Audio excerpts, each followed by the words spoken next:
네, 안녕하십니까. 좀 더 정확한 중국 경제 이야기 차이나 이코노미 채널 CS입니다. 오늘 중국경제금융연구소 전병 소장님과 함께하도록 하겠습니다. 안녕하십니까, 소장님. 안녕하세요. 네, 지난 시간에 저희가 중국 주식 줄이니를 위한 백문백답 첫 번째 시간을 가져봤는데요. 아마 많은 분들이 뜨거운 관심을 보여주신 것 같습니다. 이어서 11번째 질문부터 20번째 질문, 10개의 질문을 또 이 소장님과 나눠보도록 하겠습니다. 자, 시작하겠습니다. 또 오늘의 첫 번째 질문인데요. 중국 증시 외국인을 따라하면 이게 어떤 얘기인가요? 그래서 이제 우리도 92년에 그 증시가 개방되고 나서 네. 외국인들이 들어오기 시작을 했죠. 네. 그리고 이제 98년에 완전 개방을 했고 지금까지 외국인은 한국 증시에서 장기적으로 가장 어떻게 보면 수익을 많이 낸 투자가가 누구냐. 네. 한 사람을 꼽으라면 누구를 꼽으시겠습니까?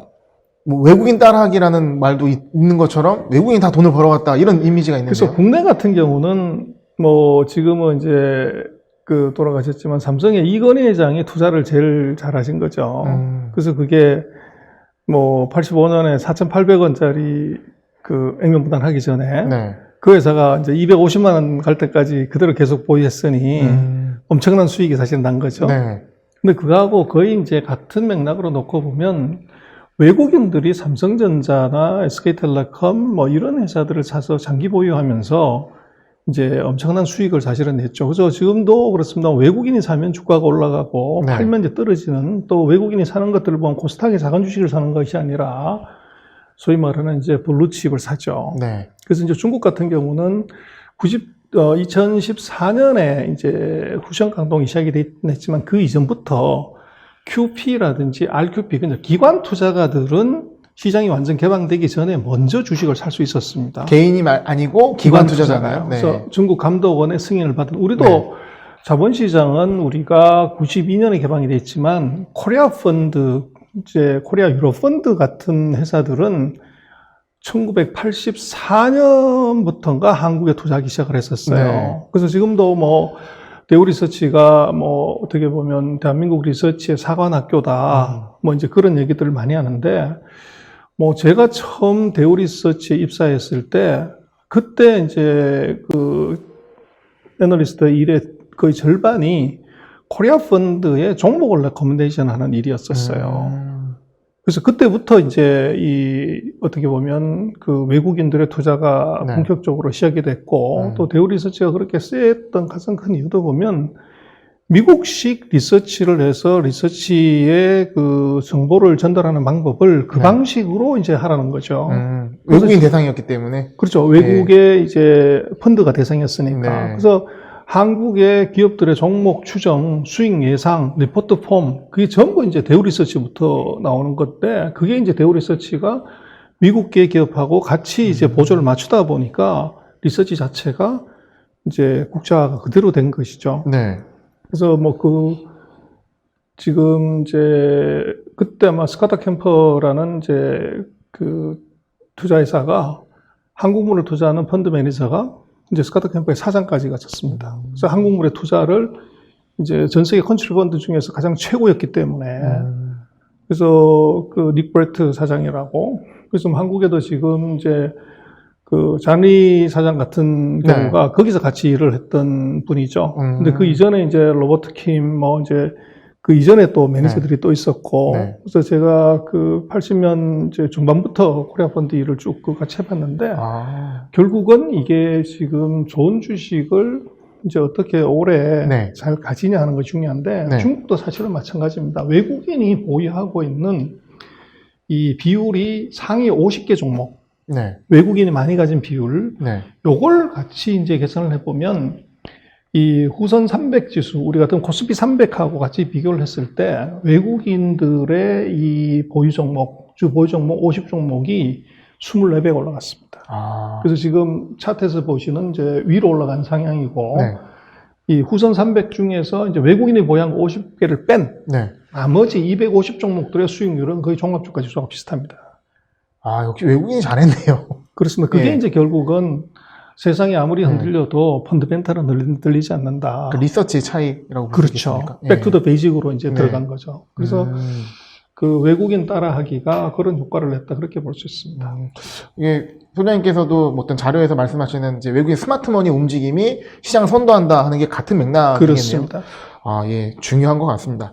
자, 그럼 다음 질문 드리겠습니다. 아, 이거 굉장히 궁금한 부분인데요. 중국 개미 과연 얼마나 될까요? 규모가? 1억 7천만 명. 1억 7천만 명이요. 아, 상당한 규모입니다. 그래서 이게 네. 중국 같은 경우는 우리도 그렇습니다만은 최근에 이제 동학개미들이 주식시장을 이제 좌지우지하듯이 네.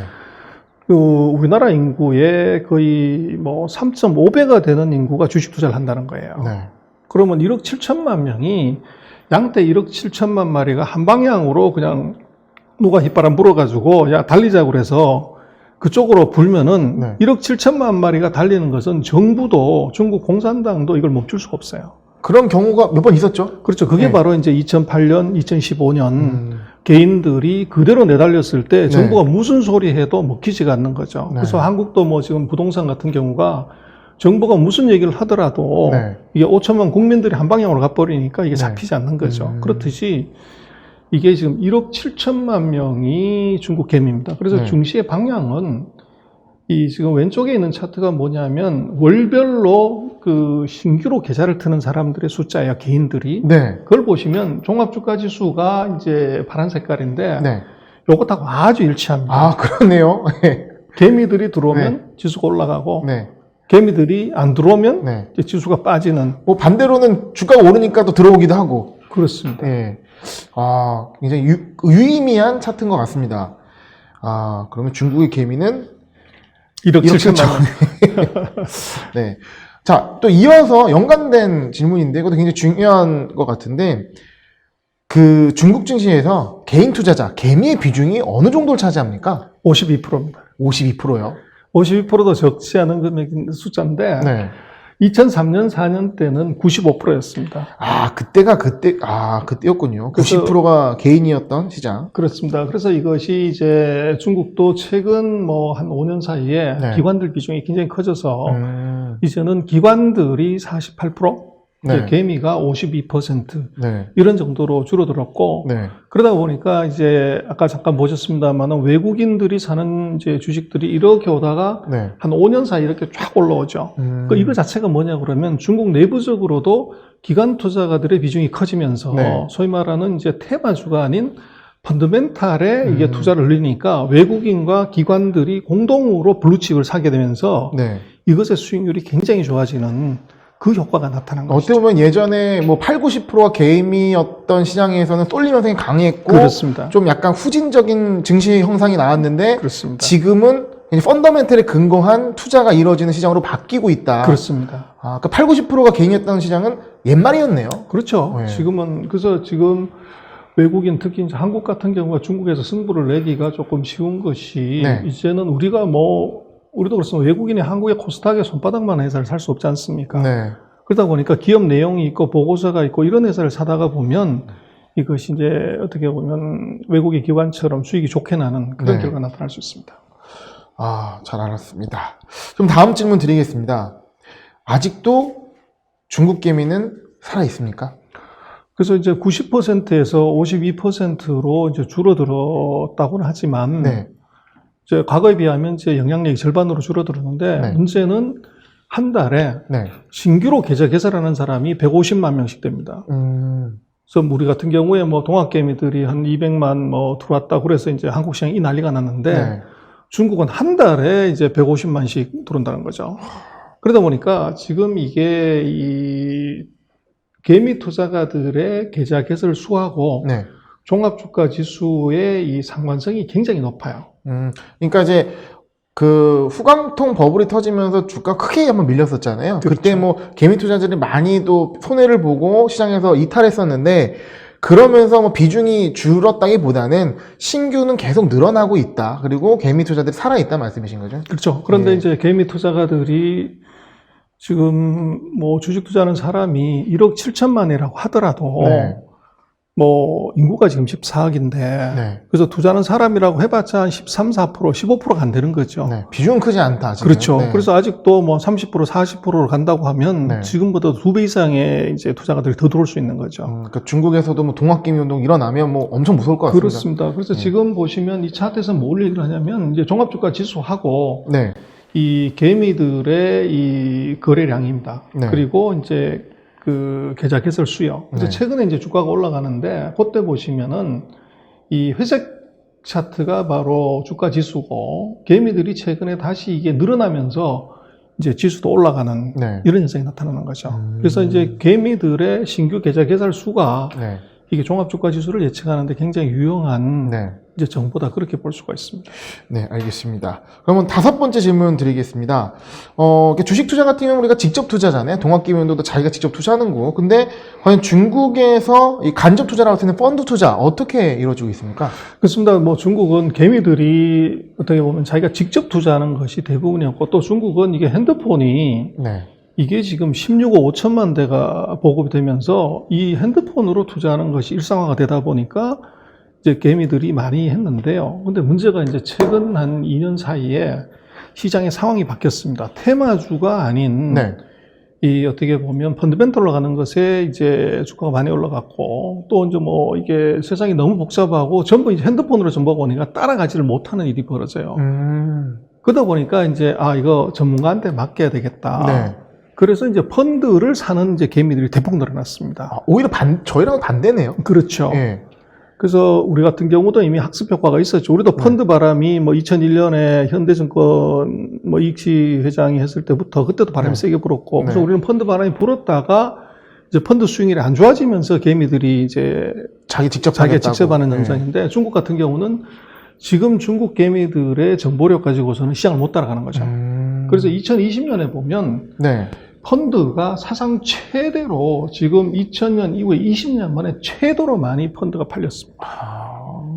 거의 3조 뭐 위안 정도? 그럼 대략 한 510조 정도가 팔렸습니다. 펀드 규모가. 그래서 역사 이래로 최대로 팔렸고, 그래서 중국도 드디어 이제는 이 기관의 시장이 돌아왔다. 그렇게 볼 수가 있습니다. 자산운용 시장이 굉장히 커졌다는 그렇습니다. 말씀이시네요.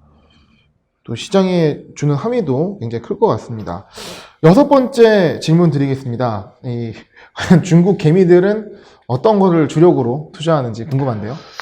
그래서 뭐 투자하는 얘기는 아니고요. 제가 이걸 잡은 이유는 우리처럼 동학개미가 있냐는 거예요. 그래서 그렇게 놓고 보면 지금 중국의 개미들의 구성을 보면 지금 현재로서는 30세에서 45세 이 사람들이 한 42%예요. 근데 이 사람들이 전체 인구에서는 27%밖에 안 되는데 주식 투자하는 사람들로 놓고 보면 42%로 지금 주력 세력입니다. 근데 지금 우리처럼 중국도 지금 동학개미가 확 늘어나는 것이 16세부터 30세까지 중국말로는 이제 부추라고 얘기를 하는데 오차이 뭐 이런 얘기를 하는데요.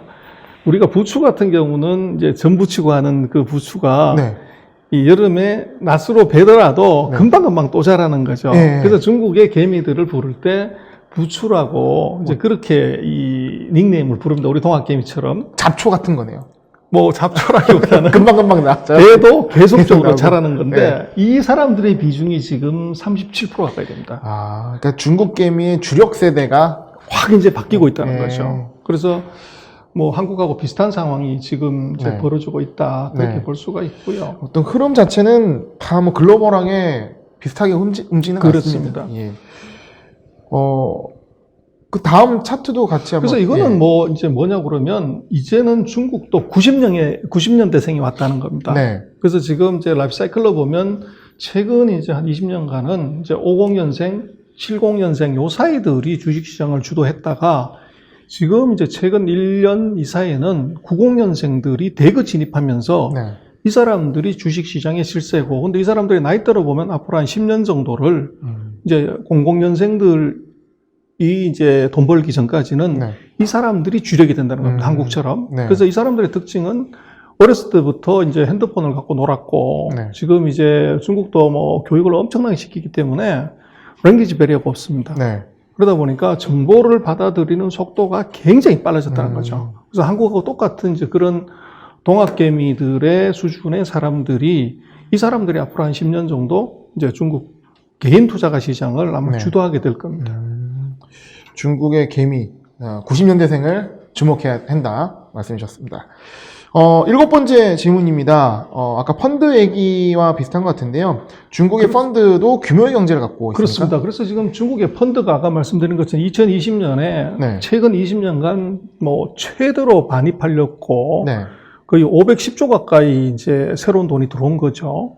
근데 문제는 이것도 놓고 보면 중국도 결국은 이제 이 큰 펀드들이 다 먹는다는 거예요. 그래서 상위 펀드 사이즈로 보면 20% 정도가 네. 전체 펀드의 지금 73%를 전합니다. 그래서 조그마한 중국도 한 190몇 개의 자산운용사가 있는데 네. 그 중에 있는 상위 탑 10, 네. 그리고 탑 20가 네. 이게 시장을 거의 좌지우지한다는 거죠, 이게. 그래서 뭐 우리도 그렇지만 옛날에 한국도 삼투신 네. 뭐 이제 이 투신이 전체 시장을 좌지우지하듯이 중국도 지금 기관화로 가면서 대형 자산 운용사, 네. 그래서 대형 자산 운용사가 어떤 종목을 편입하냐, 요게 이제 어떻게 보면 시장을 판단하는데 굉장히 중요해졌다. 그렇게 얘기를 드렸죠. 시장의 영향력이 특정 자산 운용사에 돈이 몰리기 때문에 그렇습니다. 그 펀드가 뭘 들어갔는지가 큰 영향을 미친다는 그렇습니다. 네, 중요한 포인트였습니다. 그래서 지금 18번째 얘기도 마찬가지인데요. 네. 그래서 지금 이게 중국 개미들도 이제 펀드 투자를 아까 말씀드린 확 늘렸는데, 네. 근데 문제는 이것도 마찬가지로 이제 상위 14, 상위 24가 보면 펀드를 이제 이 리딩하는 게 보면 얘들이 거의 다 먹는다는 거죠. 그래서 이 펀드 매니저도 결국은 이제 펀드 사이즈가 얼마냐가 그게 힘이 되는데 대형사들은 돈이 계속 몰리니까 대형사의 펀드 매니저들은 계속적으로 이게 프레싱 파워가 커지는 거고 네. 소형사는 도태가 됩니다. 그래서 중국도 그 펀드 매니저들 랭킹을 매깁니다. 네. 베스트 이제 펀드 매니저, 베스트 애널리스트를 하는데 보면은 이제 베스트 펀드 매니저들이 대부분 다 큰 하우스의 네. 이제 펀드 매니저들이고 수익률이 좋은 경우가 클수록 그렇습니다. 그래서 작년 같은 2020년 같은 경우도 보면 중국의 1등한 펀드의 연간 그 수익률이 140% 가까이 됩니다. 네. 펀드가요. 그래서 인덱스는 3,300에서 그냥 10%, 15% 산에서 왔다 갔다 했는데 네. 펀드의 최고 수익률을 자랑하는 것은 140%까지 올라요. 그러니까 펀드에 돈이 몰린 이유가 거기에 있네요. 그렇습니다. 그게 답이죠. 그래서 돈을 주니까 수익이 그렇죠. 나니까. 그래서 펀드도. 이제 인덱스를 그냥 따라가는 것이 아니라 네. 섹터를 이제 정확하게 보는 거죠. 그러니까 이제 뛰어난 펀드 매니저는 인덱스를 보는 것이 아니라 네. GDP의 2~3배 가는 유망산업을 고르고 그 유망산업의 평균의 2~3배를 더 높은 성장을 하는 종목을 고르니까 네. 그게 이제 100% 수익이라는 거죠. 물론 프레싱 파워도 있어서 그렇겠지만 어쨌든 간에 이런 상황이 가는 돈만 가는 중국 시장을 또 더 가속화시키는 것 같습니다. 그렇습니다. 그래서 중국의 펀드를 보면요. 2019년, 20년, 아까 보셨습니다만은 이제 19년, 20년에 그 펀드 발매가 사상 최대로 지금 많이 늘어났는데 뭐 지수는 별 재미가 없었잖아요. 네. 근데 문제는 이 펀드들이, 주식형 펀드들이 다 시장보다 아웃퍼폼을 했습니다. 네. 그러니까 말씀하신 것처럼 이게 시장이 30%, 20% 갔는데 이 펀드가 47%, 38%를 수익을 낸 거죠. 그러니 이제 돈이 이쪽으로 몰릴 수밖에 없고, 그래서 왜 이제 한국도 중국을 투자할 때 카더라에 투자를 하면 안 되고 네. 산업이나 종목을 깊이 공부를 해야 하냐면 네. 이 펀드 매니저들 같은 경우는 종목이나 섹터에 집중해서 이제 가는 거죠. 그리고 좋은 회사, 좋은 종목만 보면은 시장을 충분히 비트하고 시장을 50% 이상 비트하는 성과가 나타난다는 겁니다. 여기서 궁금한 점이 하나 생겼는데요. 그러면 이 힘이 있는 그 펀드의 구성 종목을 알 수가 있나요? 당연히 알 수 있습니다. 그래서 중국 같은 경우는 이제 우리는 뭐 한 달인가 두 달인가 뒤에 그 펀드 운영 보고서가 나와야 무슨 종목을 편입했는지를 우리가 네. 뭐 알 수가 있잖아요. 네. 근데 중국은 인터넷 사이트에 들어가면 네. 뭐 어지간한 그 펀드 판매하는 사이트에 가면 네. 그 펀드들의 랭킹도 다 쫙 나오고 네. 그 펀드를 클릭하게 되면 이 보유 종목 탑 10 네. 그리고 탑 10의 그 보유 비중까지가 거의 다 나오게 돼 있습니다. 거기가 진짜 좋은 정보가 있는 데네요. 그렇습니다. 네. 그래서 중국 같은 경우는 펀드 사이트에 가면 우리는 이제 뭐 펀드 판매회사가 그 펀드 백화점이 있지만 네. 중국은 그런 제한이 없어요. 네. 그래서 인터넷 사이트에 이 펀드를 1,000원어치도 살 수가 있고, 네. 그러다 보니까 이제 개인들이 자유롭게 들어가가지고 많이 거래하다 보니까 이 펀드의 그 분석하는, 우리는 뭐 펀드 애널리스트가 분석하는데 그럴 필요도 없이 그 사이트 들어가 보면 예를 들어서 네. 나는 전기차 관련되는 펀드를 사고 싶어. 네. 필터를 그걸 딱 치면은 이 190개 자산운용사가 운영하는 전기차 관련되는 펀드가 다 나오는 거죠. 네. 그리고 그 펀드에서 수익률이 누가 제일 높지? 그러면 그게 랭킹이 나오고 네. 그 펀드를 누르게 되면 거기에 편입되어 있는 종목이 네. 비중별로 다 나오고 그것도 이제 분기별로 그 트렌드까지 다 나오죠. 네. 그래서 훨씬 더 이제 정보의 공개가 이거보다 잘 돼 있다. 그렇게 볼 수 있습니다. 어떻게 보면 그런 게 좀 차이가 좀 있는 것 같습니다. 그렇습니다. 그래서 네. 우리 같은 경우도 뭐 이제 매일 그 한국 언론이 얘기하는 그 똑같은 종목만 그렇게 할 게 아니라 새로운 종목 개발은 그런 중국의 상위 펀드들 또는 성장주 펀드들이 편입한 종목이 뭔지를 네. 그 사이트에 들어가서 확인하고 그것이 중복적으로 계속 추천이 되고 하는 종목들을 고르는 것도 그것도 사실은 네. 제 중요한 투자의 팁이 되죠. 큰 필요성이 있는 것 같습니다. 마지막 질문 드리도록 하겠습니다. 수급에 대한 얘기 같은데요. 중국 증시 자금이 지속될까요?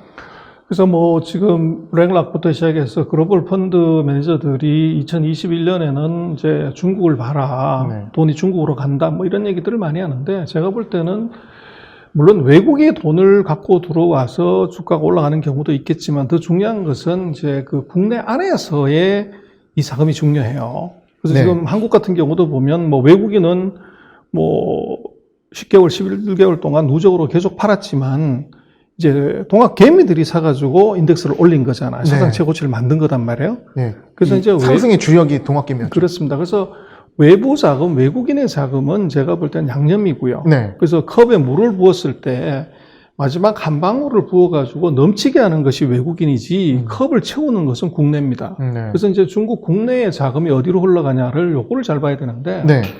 지금 중국의 가계 자산의 65%가 부동산이고 금융자산 특히 주식 같은 경우는 10%가 5% 정도도 안 됩니다. 5%도 안 된다고요? 그렇습니다. 예. 그래서 이제 중국 정부가 2021년에 경제 이제 정책을 하는 데 있어서 이번에 경제 공작회의를 하면서 중요한 커멘트를 하나 했는데요. 네. 중국말로 차이찬싱 소루, 그래서 재산성 수입을 증가시키도록 하겠다. 네. 이런 말을 해요. 그게 뭐냐면 우리로 쳤을 때 캐피탈 게인을 늘려주겠다는 겁니다. 네. 그래서 중국은 지금 이제 노동소득이 뭐 소득의 대부분인데 지금은 이제는 이것이 금융소득을 늘려가지고 소비를 늘리겠다는 거예요. 그것은 이제 증시를 부양하겠다는 거고, 최근에 이제 그 중국의 민은행이 중국의 지금 저축성 자산을 네. 이것을 이제 투자 자산으로 전환하는 방향을 이제 정책적으로 만들겠다는 언급을 해요. 네. 그래서 중국은 예금이 GDP의 2배가 넘는 정도로 돈이 은행에 잠겨 있는 것이죠. 네. 그래서 지금 중국 정부는 이 자금을 이제 직접 금융시장으로 끌어내고 싶은 이제 정책을 쓰겠다는 겁니다. 네. 그래서 지금 놓고 보면 2021년에 이제 그런 정책이 들어왔기 때문에 중국 내부적인 이제 금융자산 간의 이동, 네. 이게 지금 있을 수가 있어요. 그리고 근본적으로 이제 중국도 이제 부동산 규제를 심하게 하기 때문에 이것이 다른 이제 투자 수단으로 이게 이전을 할 수밖에 없는 단계고, 거기에 지금 이제 주식시장이 이게 외국인도 들어오고 정부가 어떻게 보면 이제 그 유도 정책을 쓰게 되면 네. 이것이 이제 지속적인 자금이 유입되면서 주가를 올릴 수 있는 가능성. 네. 그게 중국 증시의 또 하나의 이제 뭐 관전 포인트라고 그럴까? 그럴 것 같습니다. 아, 그 부동산과 은행의 예금이 증권, 그 주식 쪽으로 옮겨진다, 흐른다. 이런 흐름 속에서 우리가 중국 주식 투자에 더 어떤 필요성이 크게 느껴지는 대목이 아닌가 싶습니다. 자, 오늘도 이 중국 주식 주린이를 위한 백문배답 시리즈 진행해 봤는데요. 많은 분들이 도움이 되셨을 거라 생각합니다. 여러분들께서 영상을 보시고 이 영상의 댓글로 궁금하신 거 남겨주시면 저희가 이후에 백문배답에 활용해서 또 소장님께서 잘 설명해 주실 것 같습니다. 선생님 오늘도 감사했습니다. 네, 고맙습니다.